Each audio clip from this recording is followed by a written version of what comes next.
All right, Moto, here we go. In three, two, one. Hello, and welcome to episode 9 of Cast of Strong Style. I'm your host, Don Delarente, and of course, I'm joined by my co host, Moto. Hello, Moto. Hey, Don, how are you? I'm fine, Moto. I'm fine. Well, before we get into it, I'm going to start off by asking you, how was your birthday? It was absolutely great. I had a lot of seafood and I had a great time. Nice, quiet birthday and enjoyed the G1 Special in America. How about you? I would call gimmick infringement because that's the same thing that I did on my birthday. The Gimmick exact same thing. infringement. Yes, I had a lot of seafood and I enjoyed the G1 tournament on Saturday night and on Sunday. I'm just going to say great minds think for themselves and also think alike, and I will leave it at that. There you go. Well, of course, you can always find Cast of Strong Style at www.cspn.us. You can also find us at wrestlecast.tumblr.com. You can also find us on iTunes, Stitcher Radio, Google Play, and SoundCloud. You can also subscribe to us on any app that allows you to subscribe, download, and listen to podcasts on Android and iPhones. Also, follow us on Twitter at Cast Strong Style. Follow me on Twitter at Don Delarente and follow Moto on Twitter at JPK Moto. Okay, Moto. So before we get into the G1, we had some championship matches to pay off from Dominion, some challenges that were made, and we had some championship matches on the Kiza Road, which was leading up to the Long Beach Special. So the six-man never titles were defended as LIJ, consisting of Bushi, Evil, and Sonata, defeated Taguchi, Juice Robinson, and Kushida. Next, we had the never openweight title defense as the Demon himself, Minoru Suzuki, defeated Yoshihashi and his wig. That he did, as I said he would. Yes, But he put but he put props up to a, Yoshi. yes he put up a game effort, very valiant. And then finally, we had the junior heavyweight title defense of Kushida as he defeated Bushi to retain his junior heavyweight title. Kushida's trying to pull off the Zack Sabre Jr. You know, he's got the ROH TV title and he's got the IWGP Junior Heavyweight, so he's got the two belt thing going. Needs one Um, more to kind of, you know. to get the three belts, I think that I'm telling you that Dickie shirt is giving him that power that the I, bubble jacket used to. oh, you think he's modernized his energy source? I told you, he had to leave the bubble jacket in the past, go to 2002 for the Dickie shirt, and now he's on a roll. Well, yeah, Kushida, big things going on for him, as we'll talk about him and his involvement in the G1 right now, as we're going to go over to night one, Long Beach, California, July 1st. Happy birthday to me. As we start off very hot, Roppongi Vice, Will Ospreay, and the Briscoe brothers versus the Young Bucks, the villain Marty Squirrel, Yujiro, and Bad Luck Fale. The Young Bucks hit their buckle bomb combo. Then Will Ospreay cuts off the Meltzer driver. That allows Rocky Romero to hit Matt with a roll up, and Roppongi Vice, Will Ospreay, and the Briscoe brothers get the win. Woo woo! I think this was a great start to the G1 Special in America. Um, I really liked Osprey's shooting star press to the outside, and Mm-hmm. everyone caught him. Marty Skrull snapping Jay Briscoe's finger. Um, I also liked when Rocky tried to take down Bad Luck Fale, but he just failed because Fale is so big. Um, Loving the high knees from the Young Bucks. I really liked this match. It was a fun way to start it, get the crowd riled up. But I do have a question for you, Don. Who Yes, is ma'am. Marty Sherrill? Marty Who's my Skrull? my no no Skrull? no Sherrill? Oh, was that who Jim Ross described him as? Yes, he Jim Ross decided to call Well, I Marty Skrull mean, Marty Sherrill. you, you just got to let some things slide. I mean, you understand the man does kind of have a disability that affects his speech, and some things aren't as clear as they used to be. No. That man can say skip, squirrel. He can definitely say squirrel. No, no, no. No, no, no. Mm-mm. Skrull. Marty Skrull, the villain. Or he could have just said the villain. That's all I'm saying. That's all I'm saying. Okay. Well, we'll talk about the presentation and everything after we finish the reviews of both nights because I'm interested on some of your thoughts about just how it looked. Oh, you Next know I up, have thoughts. Go oh ahead. yes. Next up, we have Teton, Dragon Lee, Balador Jr., and the legend, Jushin Thunder Liger versus Evil, Bushi, Sonata, and The ticking time bomb. Takahashi.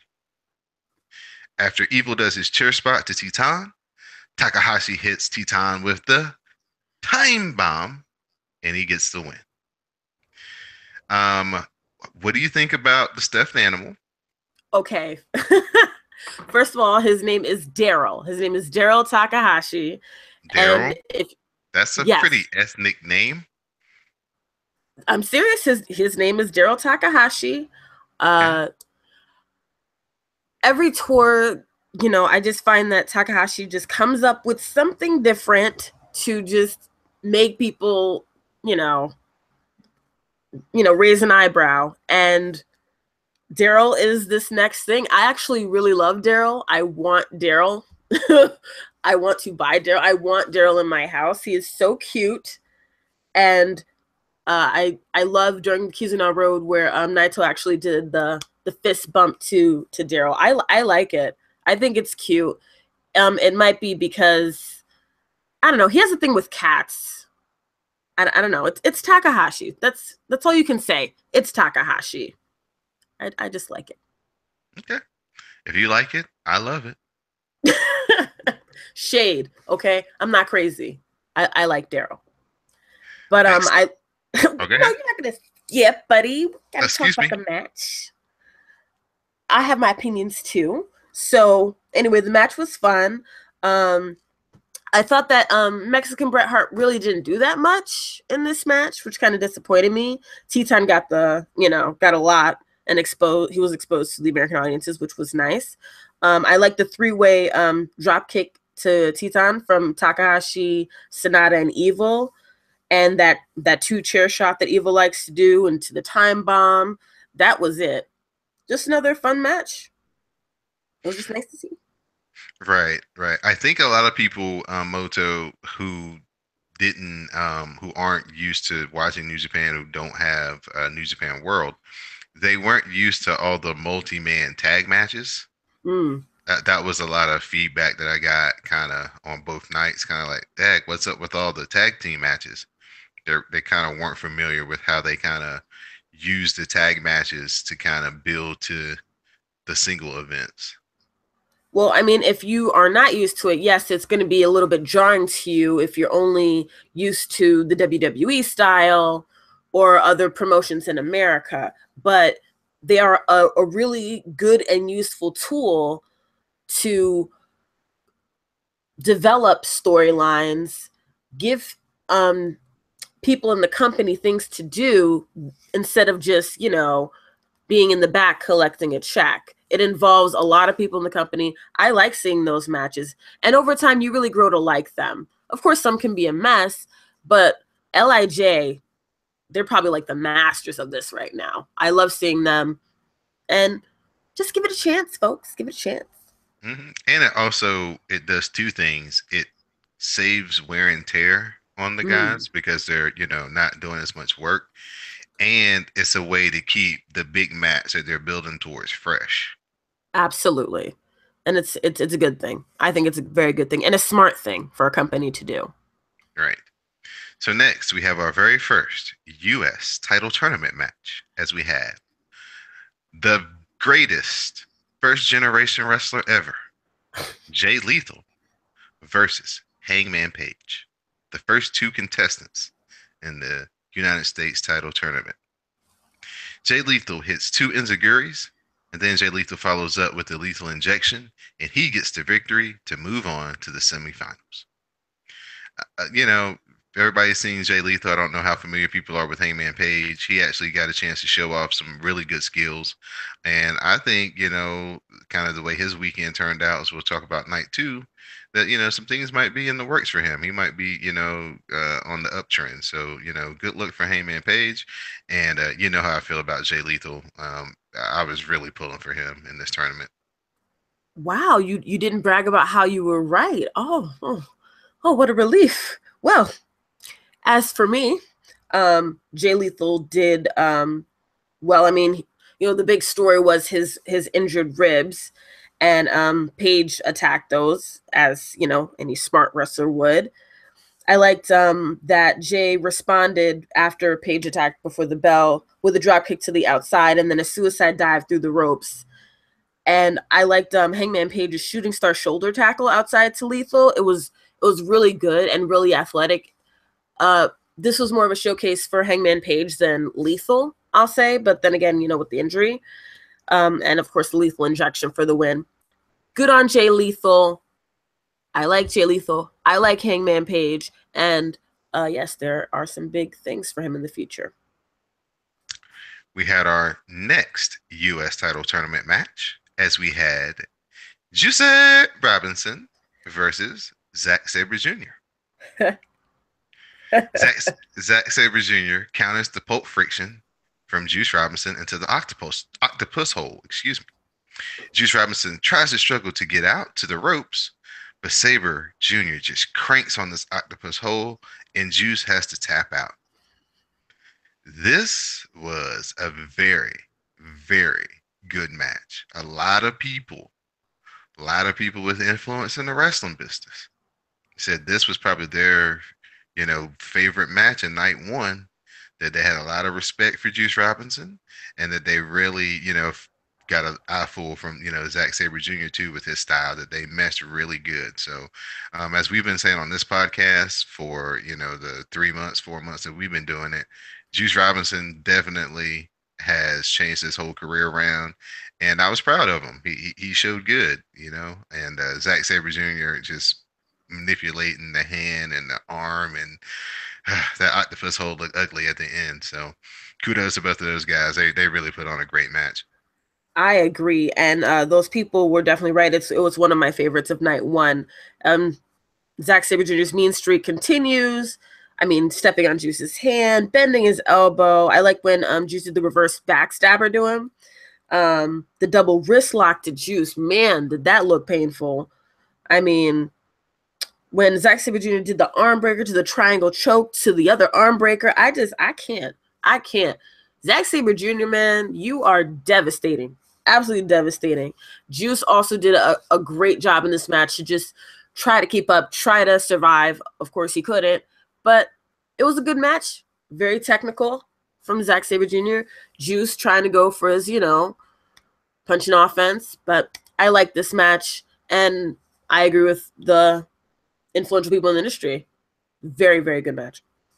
Yeah, it was like I always say in New Japan, they kind of get these matches where the clash of styles come up, and this was a classic case of that, where a lot of what Juice does is with that big left hand, and of course Zack Sabre Jr. is just grinding on his hand, so his punches aren't as effective. So he tries to have to kind of use his other hand, and then that isn't as effective. And then Zack Sabre Jr. starts working on that arm. So it's just really thoughtful and just really good technical wrestling. Next up, David Finlay, Jay White, Kushida, and Tanahashi versus Sho Tanaka, Komatsu, Yoshi Tatsu, and Billy Gunn. Before I start this review, the Tempura boys, they're my faves. They're my original young boy faves, especially Komatsu. That's my guy. Like, I know Sho Tanaka is like the better wrestler, but Komatsu has the entertainment, I think, and they go together really well. So, and I know that you're gonna call them the Teriyaki Boys, but Uh, that was just a minor flub by Jr. mm-hmm. Uh-huh. All right, so Jay White hits Uranagi on Yoshitatsu for a near fall. Jay White then hits Yoshitatsu with his flatliner, and Jay White, David Finlay, Kushida, and Tanahashi get the win. Good stuff from Jay White, another one of my young boy faves. He'd probably be like number three. Definitely showing his stuff in ROH, and I'm proud of him. So good showing for him. He had a really good weekend. I agree with you. Jay White, big things are coming up for Jay White, and I do like the Tempura, not Teriyaki Boys. I also like the Tempura Boys in Shotanaka and Komatsu. That's who I was really here for to see, is those two. Um, Overall, solid match for Jay White and the Tempura Boys. I really couldn't get into like anybody else in this match. The crowd, of course, wanted Tanahashi. This was more for Tanahashi and Billy Gunn for later on. But okay match, I'll say. Okay match. And good for Jay White, I'll say. Right, right. Next up, the Gorillas of Destiny versus War Machine for the IWGP Tag Team titles. Before the match, Rowe gets on the mic and he says he wants tonight's match to be a no disqualification match. So Rowe sets up a table. Then War Machine hits the fallout on Tangaloa. He goes through the table, and War Machine get the win, and they regain the IWGP Tag Team Championships. I don't think either of us saw this coming in our preview, Nope. Mm-mm. and yeah, so I'm kind of shocked and amazed. I actually put that out on Twitter, and Rowe actually favored it. That I said I was amazed that there was a title change, and he put his little heart by it. Woo So woo. yeah, that's pretty cool. But fantastic match. The no disqualification element really let War Machines show a lot of their skills with their outside the ring offense as far as dives and jumping off of stuff and you know Hanson is just amazing to be so big and to be able to do some of the things that he does and not actually like squish people and put them in the hospital. No, Hanson is very athletic, and I think it's underrated, his athleticism. People just look at him and just assume he's not that athletic because he's big, but he's pretty agile. The match itself, I was surprised by the Gorillas of Destiny. I know these guys can be brutal, but I expected more speed from them. This was a rugged match. This was a rough match, and I liked it. We're talking about garbage can lids, actual garbage cans, tables. I like the freight train from Hanson. I'm starting to like that again. That DDT by Tama. Chase Owens, miss me with him. But love the suicide dive by Hanson. And then Tonga going through the table at the end. Woo! I just like this. This was just rough and brutal and just another sampling of what New Japan can offer. Right. I thought the no disqualification element brought the kind of speed element that you're talking about. I think it kind of took that advantage away from Gorillas of Destiny because, now you have all this other plunder and stuff that's like are obstacles now that War Machine could use to their advantage. And they definitely did a good job of it. So good match for Rowan Hanson. And they are your IWGP Tag Team Champions. Next Congratulations. we get our next US title tournament match as we have Ishii versus Naito. Ishii hits Naito with two lariats, but Naito kicks out at two. Ishii then hits the brainbuster, and to the shock of everyone in the crowd, Ishii gets the win and advances to the semifinals. This was, hard hitting. Ishii has great chemistry with just about any of the big match guys in New Japan, and I mean they put on a show. Naito was definitely over with the crowd, came out in the suit, gave everybody what they wanted. Um, you know, the last three matches of this card are the best what New Japan has to offer, and this was the start of it. So kudos to these guys. And like I said, I was shocked that Ishii actually won. You were shocked? I was not shocked. I was I was shocked. I was not shocked because Ishii Ishii is very powerful. Ishii is not somebody to be taken lightly. And remember, he did a huge upset in the NJ Cup a couple of months ago against Kenny Omega. So it was, I wasn't surprised. I wasn't shocked that, Ishii won that. As far as the match goes, I really like this match. Really, really, again, when, start of the best of this night. Naito with his whirlwind offense. He did a beautiful German suplex into a bridge. Love that. And then it's the Frankensteiner. I like that as well. And then I think Ishii like hit him with the headbutt in the mouth, and his mouth started bleeding.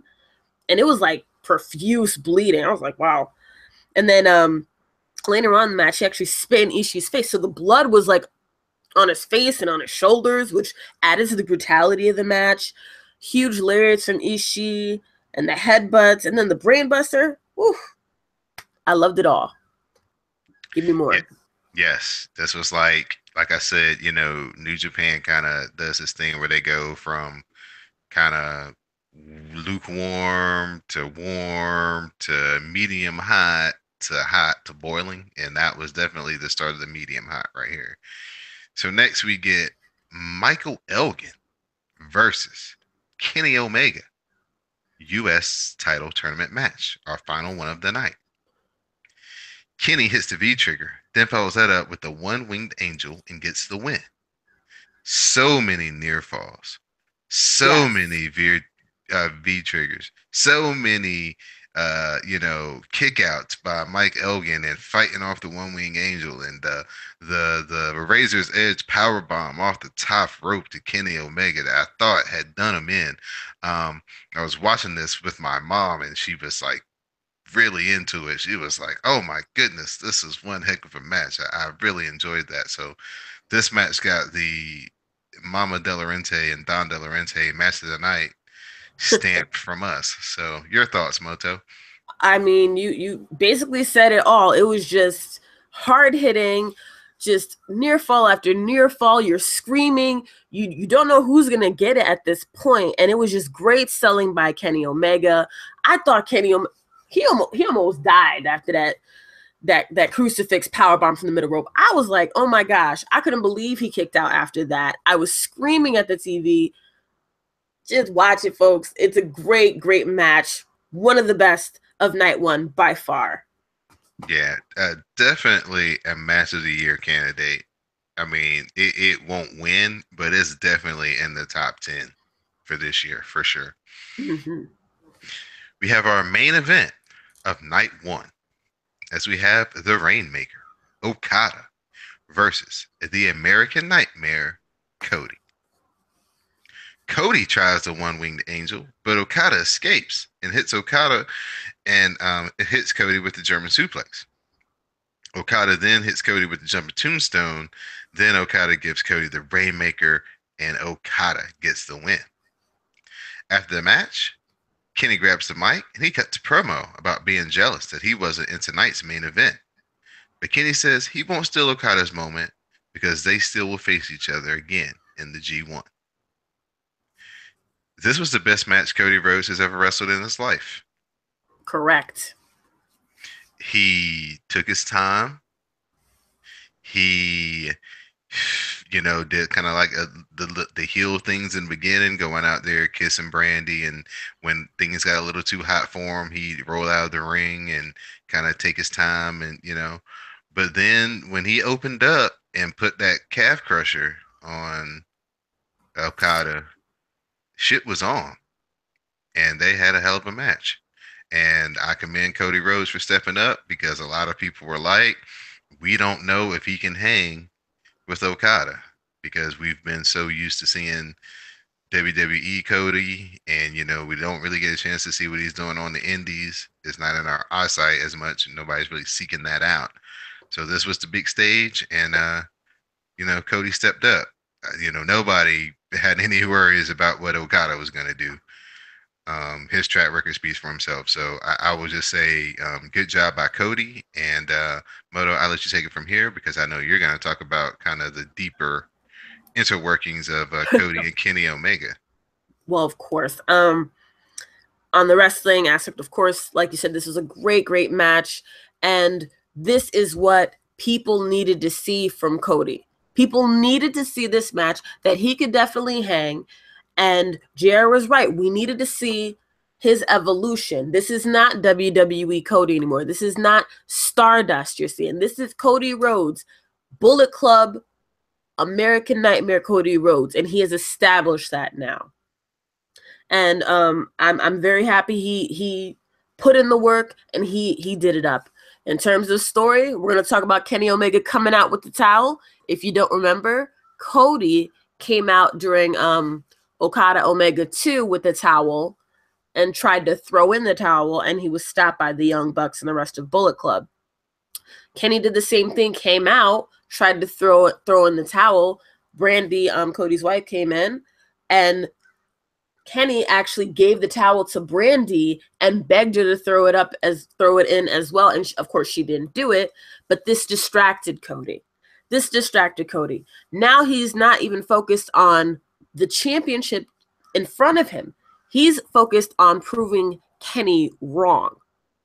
And that's where he made his mistakes. So he was so distracted.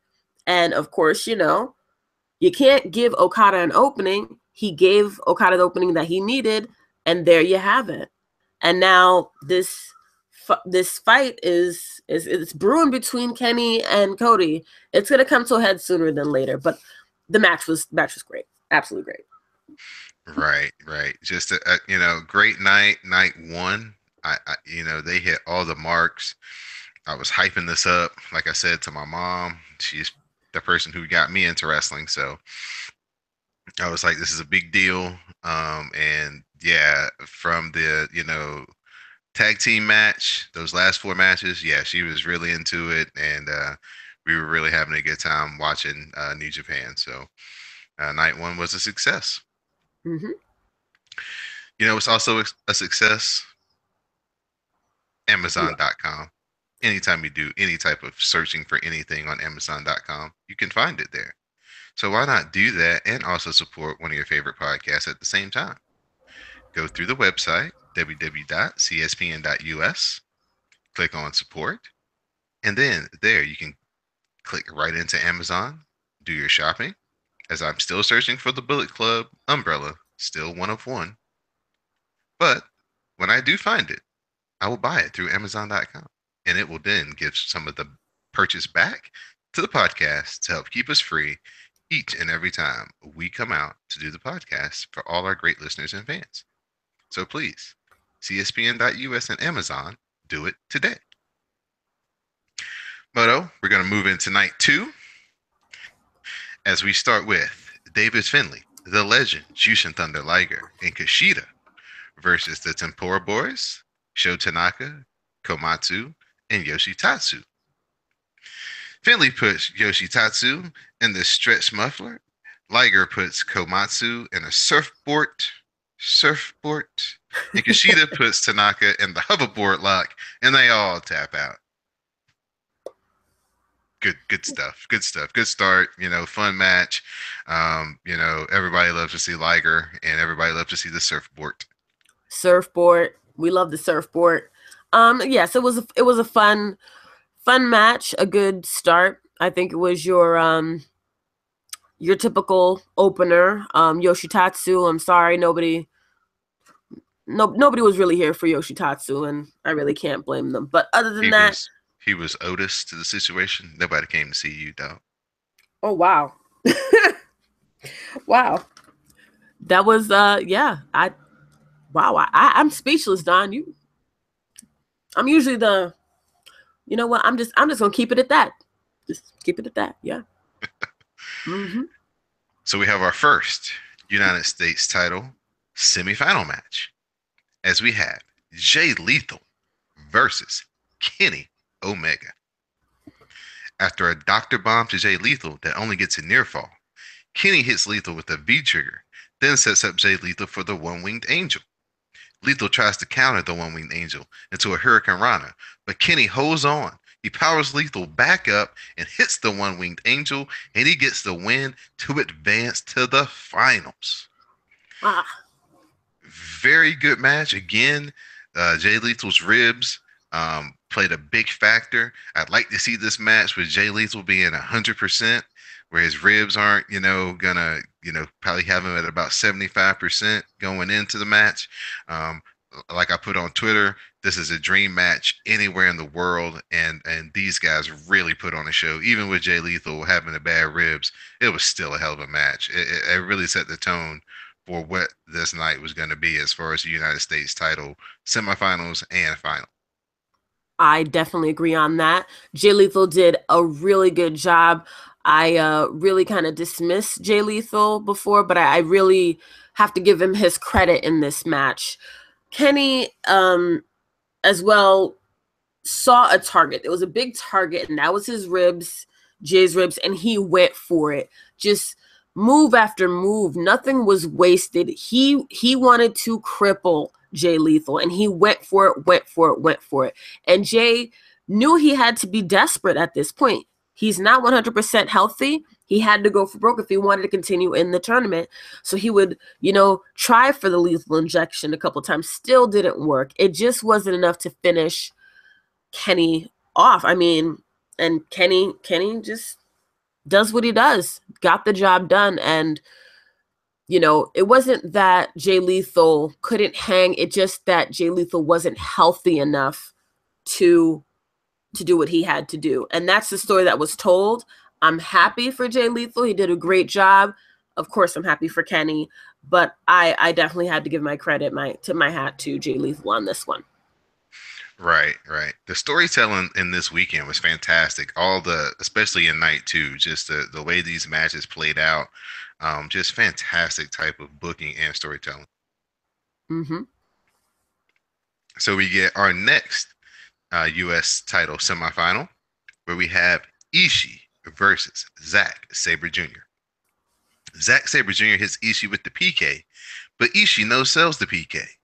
Ishii hits Zack with a lariat. Then Ishii follows up with the brainbuster, and he gets the win and advances to face Kenny Omega in the finals for the IWGP United States title. Again, another match with Zack Sabre Jr. were just a huge clash of styles. And Zack Sabre Jr. was in there trying to show that he could take the strong style, and Ishii was abiding him and lighting him up. And then Zack Sabre Jr. kind of smartened up and changed his tactics and kind of, got into the match a little bit. But again, Ishii just too strong. The lariats and the headbutts, just too much. But great effort from Zack Sabre Jr. Looking forward to seeing him in the G1. Agreed, and agreed. Um, Basically, Ishii was a wall that that Zack Sabre Jr. could not tackle. I mean, you had all these submission attempts, just did not work. He would just no sell them. He just was a wall for him, and Zack Sabre Jr. just could not conquer that wall. Even after changing tactics, he went for strikes. I mean, I'm sorry, you did. I think that was just a huge tactical blunder in his part. You don't try to go blow for blow with Ishii. You're gonna lose on that one 9 times out of 10. Huge mistake. And then Ishii with his lariats and his headbutts. I mean, this was you had to give it to Ishii. Great match though, great storytelling. And Zack Sabre Jr. of course, great job. Ishii is just somebody you just want to just root for, and I'm happy for him too. Yeah, he puts on fantastic matches, and he's tough as 3 day old leather. So Ishii and Kenny Omega in the finals. Mm-hmm. Next, we get Dragon Lee, Jay White, Juice Robinson, Teton, and Volador Jr. versus LIJ, Los Ingobernables de Japón, Bushi, Evil, Takahashi, Sanada, and Naito. Jay White blocks Bushi's MX attempt, and Dragon Lee hits Bushi with a super kick, followed by a backstabber. Jay White then follows up with the Uranagi for a near fall. Jay White then gives Bushi his flatliner, and Jay White, Dragon Lee, Juice Robinson, Teton, and Volador Jr. get the win.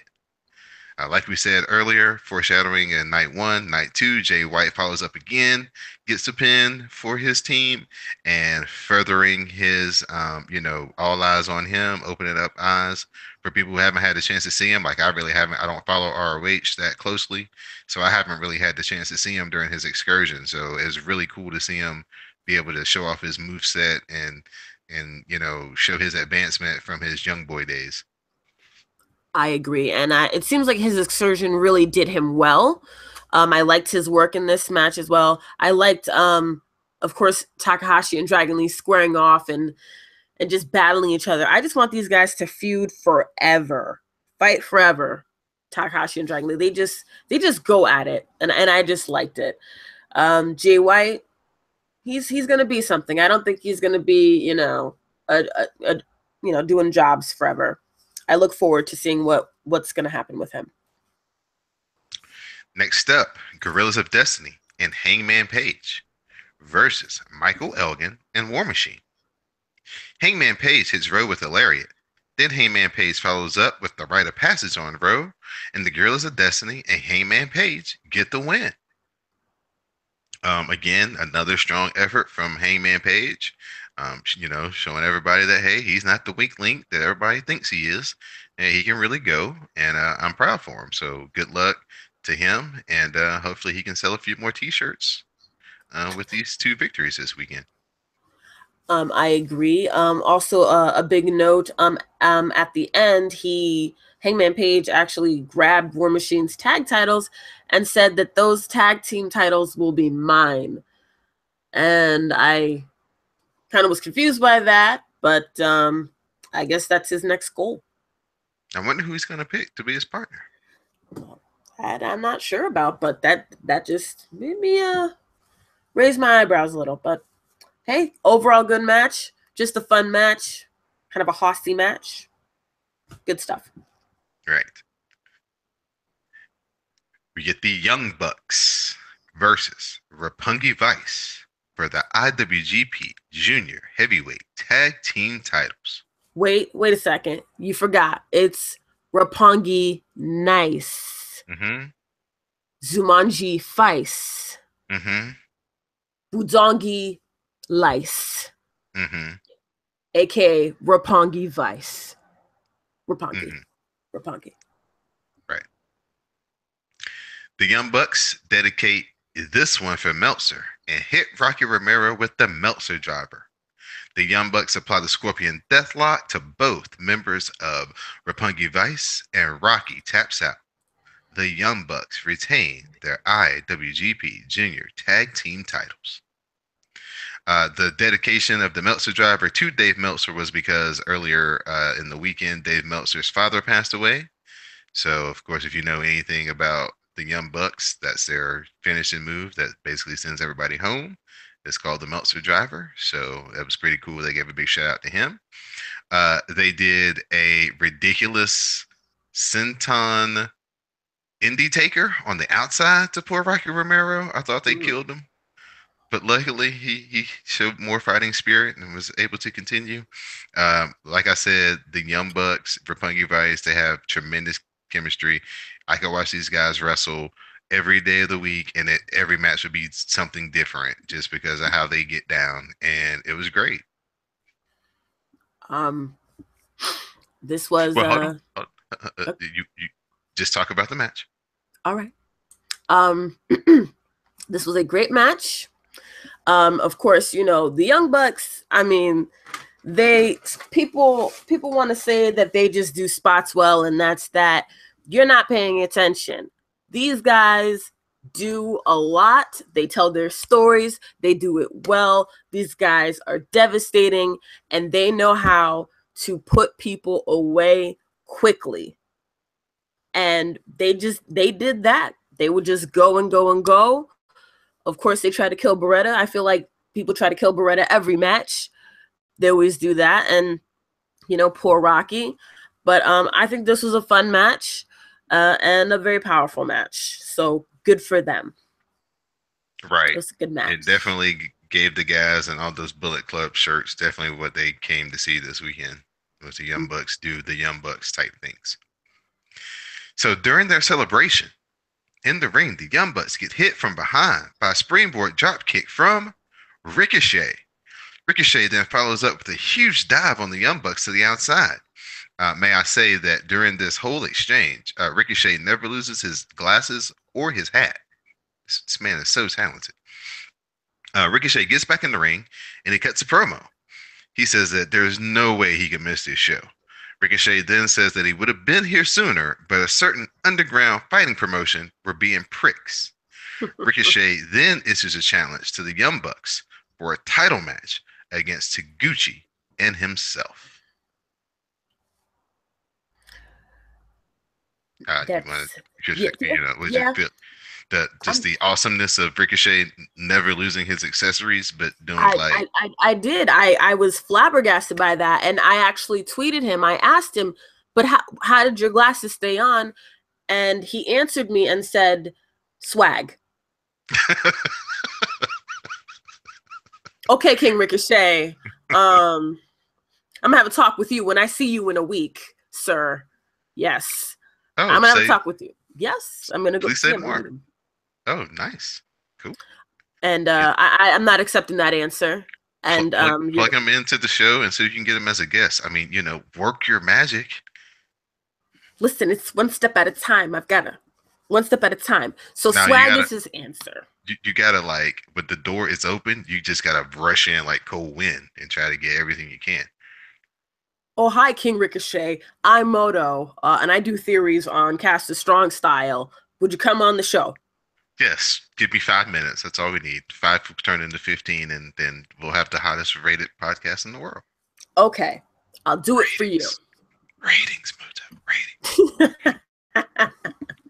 Okay, after the challenge by Ricochet, Rocky Romero then grabs the mic. He gets on the mic and he talks about the goals that Roppongi Vice set for themselves and the goals that they accomplished. Rocky says that since they lost their rematch, he thought it was time in his heart for Beretta to go out on his own. Rocky gives Beretta his blessing to be a heavyweight, and they have a big hug and a big embrace in the middle of the ring. And one thug tear fell down Moto's cheek. I know it did. I saw it, and I was like hundreds of miles away. I'm glad that they did it this way because they had been teasing the Enzo and Cash version of this happening, where Beretta was going to take advantage of his size and height and strength advantage and just demolish Rocky because Rocky was on a losing streak for some time there. But I'm so happy that they did the kind of mutual parting of the ways, and they can still be friends. And if Beretta needs a hand, Rocky can still help him out, and vice versa. Um, I'm not over this. My gems. I told you can't split, and you just decide to do this on my birthday weekend. This is really just kind of unacceptable. You're not splitting. I don't believe it. But if you are, you have brought so many nice moments, so many great moments in wrestling, to the athleticism, to the charisma.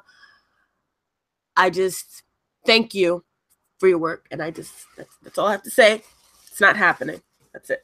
Let's move Yeah, on. it was a very emotional moment in the building, and definitely on the timeline too, because Roppongi Vice have been putting it down for the past 3 years that we've been doing the WrestleCast. I first got my introduction to them right after Wrestle Kingdom 9. So when he was teaming with the Russian dude, and then he just stopped wrestling Kozlov, and then he brought in Trent Beretta, and then they kind of made up Roppongi Vice, and it was like, oh, I like this. The song was off the chart, of course, the furs and all the entrance, so that would definitely be missed. Yes. Definitely be missed. And thank you. Thank you guys. Yes. So next we get the Bullet Club, Bad Luck Fale, Cody, the villain Marty Scurll, the Tokyo Pimp Yujiro versus the Briscoes, Okada, and a Will Ospreay. So a classic Bullet Club versus Chaos match. Will Ospreay goes for the Os Cutter on Cody, but Cody counters it with the Disaster Kick. Cody hits the crossroads and gets the win for Bullet Club. It was it was an okay match. You know, it was more of a kind of like a cool down match after, you know, all the events that just happened in the last match. But it was good. It was a very good, and you know, the crowd was into it. Everyone seemed to have fun. And Osprey with I mean, I can't even, every single match he just does something crazy. The Sasuke special, and you know, Skrull with his finger snapping and his whoop whoop. You can't you It was a couldn't nice game. you couldn't see my head shaking up and down talking about the Sasuke special. Oh my gosh, it's just so beautiful. That's It why was he's just the it was aerial assassin. correct. I like this one. So, for the only real clunker of the whole weekend, Mm, everybody knew kind of mm, what this was gonna be, and ooh. it didn't disappoint, and that is for all the wrong reasons. As we had the Ace Tanahashi versus Billy Gunn for the IWGP Intercontinental title. Tanahashi hits Billy Gunn with the sling blade. Then Tanahashi follows up with the high fly flow, and he gets the win to retain the title. This match literally had a lot of grab ass in it. And the people weren't really here to see that. They really wanted to see Tanahashi have like a real Tanahashi match, and they did not get that. God bless Billy Gunn, but yeah, he really wasn't the opponent we wanted to see. So those are my thoughts. Um, that was very kind of you. Uh, Billy Gunn is 53 years old, if you did not know, and it really showed. It really, truly showed. And, you know, sometimes you just have to know when enough is enough. And while he looks in peak physical condition, it's not there. It's not there. At 53, you can't do the same things you can do at 23. And I think Billy Gunn needs to, you know, reassess some things in his mind. As far as the match, it just a clunker, as you said, a lot of grab ass, and you know, I mean, it was nice to see Tanahashi's booty. It was nice. It was a nice, but I didn't watch the match for that, you know, and I don't know. I'll just say this: the crowd was not here for it. I was not here for it. And I will say maybe the reason why you have Billy Gunn versus Tanahashi, maybe Tanahashi's still healing up and maybe he just wanted to rest and have a lighter match. It just shouldn't have happened.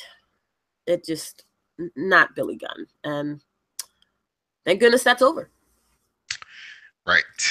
Because then that leads us into the United States title tournament final as we have Kenny Omega versus Ishii. Kenny hits Ishii with the Snapdragon suplex and the V trigger, but only gets a 1 count. Kenny gives Ishii a reverse Hurricane Rana, and Ishii no sells it. Kenny hits another V trigger, followed by the one winged angel, and finally gets the pin. And Kenny Omega is your first ever IWGP United States champion. Yay! And that happened midnight on my birthday. Just saying. Yeah, Just saying. yeah. This was fantastic. Oh my gosh, just so many spots, so many V triggers. It was like you were playing Street Fighter. Um, Ishii, the lariats, Ishii trying everything he can in his power and not to get Snapdragon suplex through a table, even resorting to biting the top rope. Oh my gosh, just oh my goodness. These two guys have had like two already matches that were really like 4.5 star quality, and they beat those in this match. This was just fantastic. I this again, this match was just amazing. Amazing match between these two titans of the sport. I mean, it's really hard to pick a highlight because there were so many between the lariats, the headbutts, Kenny's knees. Um, of course, the big highlight was the table spot. You know, they're fighting on the outside of the rope. There's the table set up by the Young Bucks on the outside, and you know, Kenny's setting up for the dragon suplex through the table, and they're fighting and they're fighting, and he gets, you know, Ishii's arm, both his arms, and he's so determined not to go through this table that he bites the rope, and you're just like, wow, like you're just rooting for both of them. Either of them are, you know, are great choices for this. And finally, he gets him through the table, and everyone, the crowd just loses it. It was just it was great. It was just a big pace, fast pace. I like this match a lot, and Kenny being the champion says a ton about what New Japan is planning to do with him, and I'm happy for him. I'm happy for Bullet Club. It was a big night overall. I watched the match. I just liked it. Just like Yes, loved yes. it. It was a fantastic main event. Great way to cap off the wrestling portion of this 2 nights in Long Beach. I mean, Kenny just put on a show. So afterwards, the celebration starts. It's a party, y'all. The Bullet Club comes down to celebrate. Cody comes down to the ring and he snatches the newly won IWGP US title away from Kenny Omega. The tension between Omega and Cody is high. But then they eventually hug, and Cody puts the title on the waist of Omega. Omega then cuts a promo on the weekend of action that New Japan brought to the States, and he says next year that they will do it bigger and better. And I believe him. I believe him. Overall, this was a great showing from New Japan to America. It made headlines. And, you know, another big promotion that we're familiar with, the United States, was actually in Japan, but nobody cared. Everybody was talking about New Japan in America, and that's what they needed to do. I feel like it was a success. Um, you know, presentation. I mean, Yeah, get into that. I will. Okay, I'll get into it.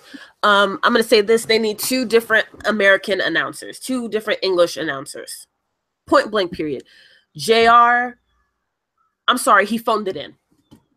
He phoned in, except for a couple of matches. He phoned it in, and I maybe it's because you're on contract with WWE. Maybe something else is going on, but I was really turned off by that. He just seemed out of touch. I mean, night one, it was all, I don't know what's going on. I don't know. Like, what is this? You're supposed to be informed about what you're commentating on. And he just didn't seem to be informed. Like, he couldn't care less. Do some research. Yeah, I'm calling you out a bit. Do your research and get with it and make people excited. You know, Josh Barnett, he tried. I'll give it to him. But JR, they need to do something else. The opening video, I love the opening video. It really got me excited. And you know, there were some production flubs here or there, some sound things. I do still think that they should go to a different channel for their stuff, like Spike TV or, you know, something else. I'm thinking Spike TV for them. I did like Access. I did like them, but not a lot of people still get that channel. I think they have the means and they really have the power to move to a bigger channel. I think they can do it if they play their cards right. But overall, it was a success. What did you feel about the presentation as far as the actual, they had the Japanese ring announcer there. They had, you know, not the streamers per se, but I mean, everybody got their normal entrances. And I mean, they really just kind of set New Japan right down in the middle of As Long they Beach. should. Yeah, and it was really good. As far as the television, I'm guessing that you've become a larger fan of Kevin Kelly and Cyrus Don Callis, Not really, their actually. announce team. I, Mm, but you feel like they bring more to the table as far as information, excitement, in general, just into itness, wanting to be there than JR would have brought this time. 100%. I think Kevin Kelly, and then I think they do a better job, and they seem more informed about the wrestlers, just overall the New Japan culture. You know, Hmm. Hmm. when the ref wasn't counting, he's like, "What's going on with the ref? He should be counting now, but he's not count." Like that's what they do. Hmm. That's what they do. It's stuff like that that's just kind of, and I just wasn't a fan of it. And I think Jr. really phoned it in because we've seen peak Jr. We've heard peak Jr. This was nowhere near peak Jr. This was peak Jerry Lawler, and I was I was not here for it. Um, I just I wasn't th- here for that. I think that's one of the reasons why WWE got Mauro Ranallo is I think they understood that New Japan was going to start this access thing, and if you remember, Mauro Ranallo and Josh Barnett were originally during the New Japan. So just imagine this a live event, first time United States, and that's Mauro Ranallo calling that. How even more lit it would have been. But WWE is very smart and they're very strategic. And so that's one more little cog that they take away from New Japan that gives them one more hurdle to get over. But their wrestling's so great. As long as people see it, doesn't matter because I watch 90% of my New Japan with the Japanese commentary and it doesn't matter. Well, you can say that, and I do the same. However, not everyone's going to do that. Not everyone's going to say, I'm just going to flip over to the Japanese, because some people don't like that. Some people get turned off Right, by that. And some people, right, and even if you put subtitles, that's going to turn people off. Some people are like, I don't like right, reading. You're right. going to need a good English commentating team. JR is not it. Josh Barnett needs somebody else who will bring that excitement.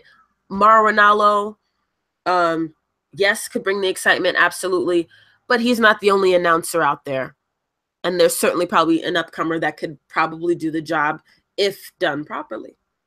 Just saying, Okay. we could do that. So, they understand, I guess, what type of infrastructure they're going to need next year to come and do this. And hopefully, a lot of things that, I mean, we're being, critical of them. And this is their first time moving their whole, production, thousands and thousands of miles across water to, But they did an amazing job, though. They did a yeah, great yeah, job. they did do it. They did do an amazing job. So, I mean, don't think that we're bashing on it. We thoroughly enjoyed it. No.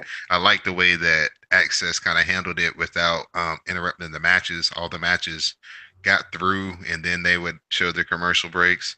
And they did not show a lot of commercial breaks. They would just kind of maybe throw one commercial in, and then we were right back into the setting.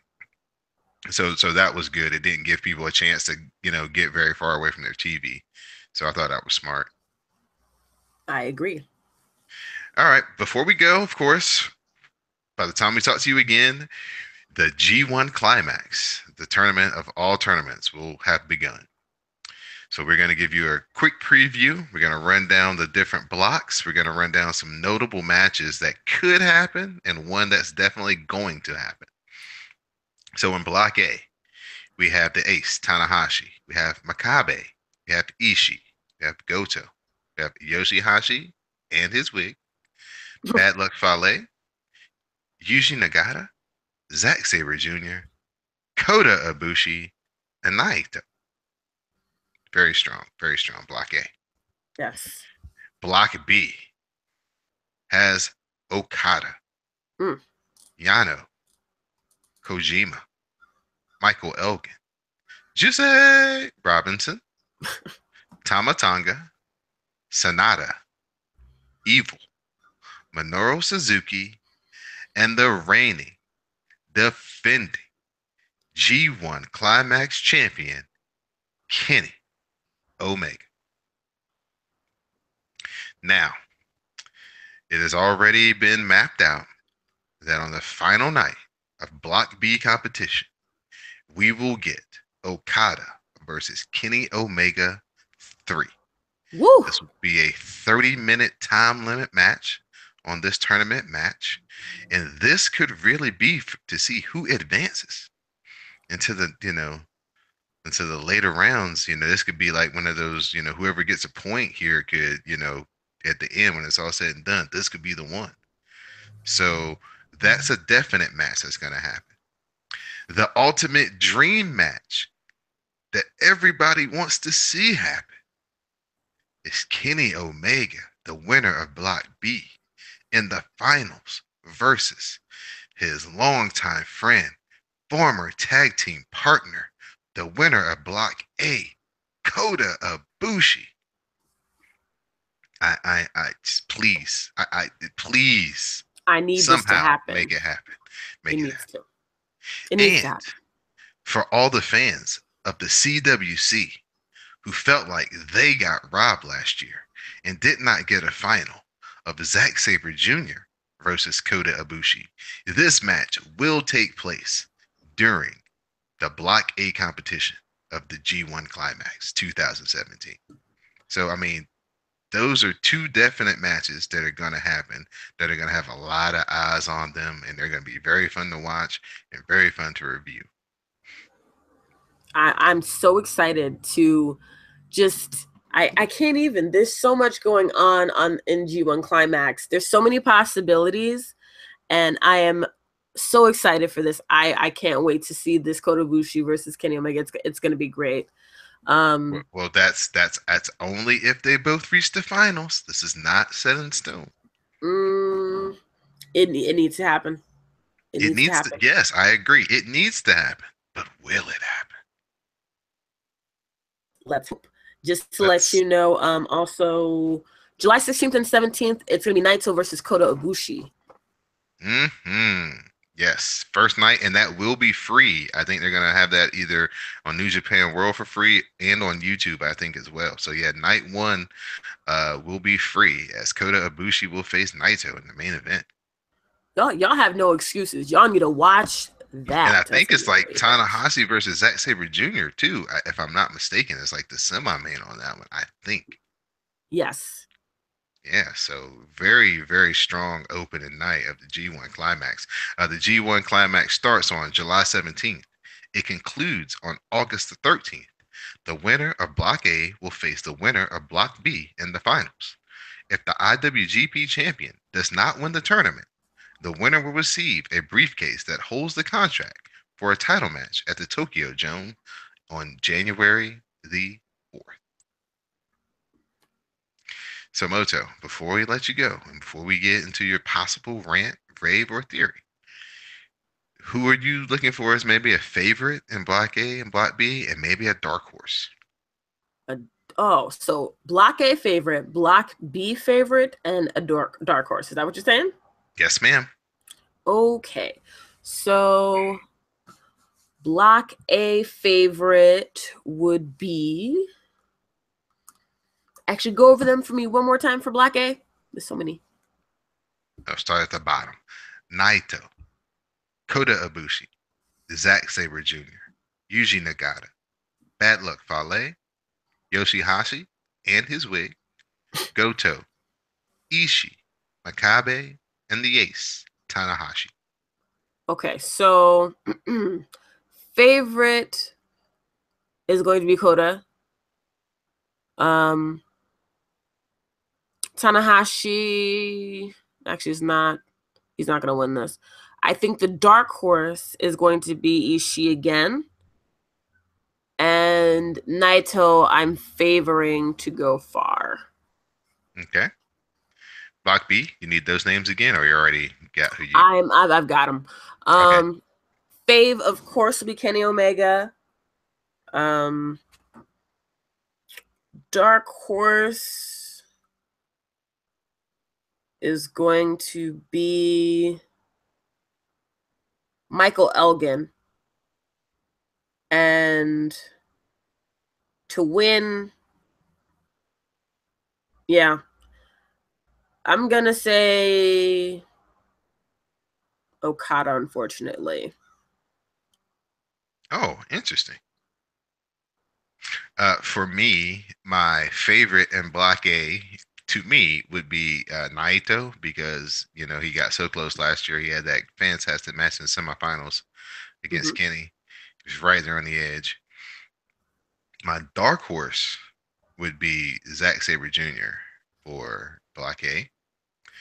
For Block B, my favorite is of course Kenny Omega, And my dark horse as well would be Michael Elgin uh, Ah, in that block. And then I think that Kenny is gonna double up and go back to back and be the first person in a long time to win it 2 years in a row.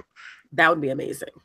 Yes, I hope so. I really hope yes, so. Because Wrestle Kingdom, oh my gosh. yes. So Miyamoto will be back. We'll probably get back onto our, every 2 week schedule to give you guys shows come out more regularly because we'll have more content to review. Um, so definitely check us out as we will be giving you all the in-depth analysis of this year's 2017 G1 Climax. So Moto, this is the part of the show where if that theory you've been working on has been totally hashed out and you're ready to drop it on us, now's the time. If you have a rant or a rave, Um, hmm, I will say this. There are actually three theories that I'm working on. One about Ghetto, one about Taguchi, and one about Ricochet. And Ricochet himself will lend some information about that next week to me, but he doesn't know which one it is, and I'm not going to reveal it. So I will keep those on ice. Theories are not easy to develop. Um, I've been ranting a lot as of late, so I will say this. In all the mix of all this that's going on with New Japan and their expansion to the US, they have actually said that they are actually going to have a dojo in California built by the end of 2018, which I'm very happy about. Other than that, there's one person that's been getting kind of not talked about, and that's Katsuyori Shibata. Shibata has revealed to everyone that he has a disease which limits his vision in both eyes. Sometimes when he wrestles, he squints because he has triple vision, not double, triple. And for someone to have such a something so big that would hold a lot of people back, he has managed to rise to the occasion and give us some stellar matches over his career. Right now he's trying to heal, but the likelihood of him returning to the ring is really unlikely.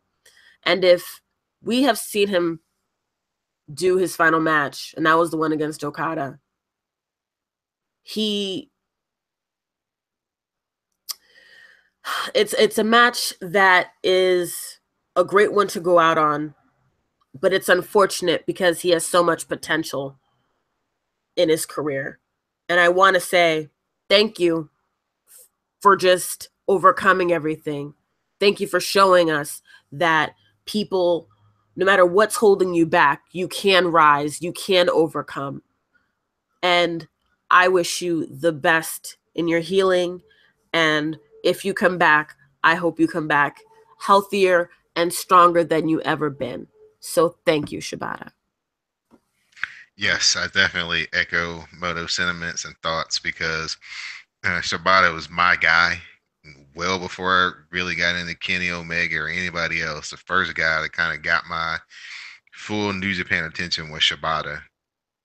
Even before Nakamura or Tanahashi, I was like, I like this dude. I don't know what it is about him. Maybe just because he was just no nonsense, didn't have a lot to him, just black pants, black boots, and he just went in there and he just beat the crap out of people. And he took people's best shots to beat the crap out of them. And it really endeared me to him. And so, yeah, like you're saying, Moto, for him to more than likely go out on his shield as that was the last match in a 5-star classic that would probably be match of the year any other year but this one. It definitely was a treat for the wrestling fans, and just hope that he can have a healthy way of life outside of the ring. If this is the last time that he does get a chance to perform for all of his fans, and so good luck outside of the ring to Shibata. I'd like to give a shout out just to everybody who was a part of the live tweet who used the hashtag Cast with Strong Style over the 2 nights of this epic, monumental happening that was the G1 in the USA.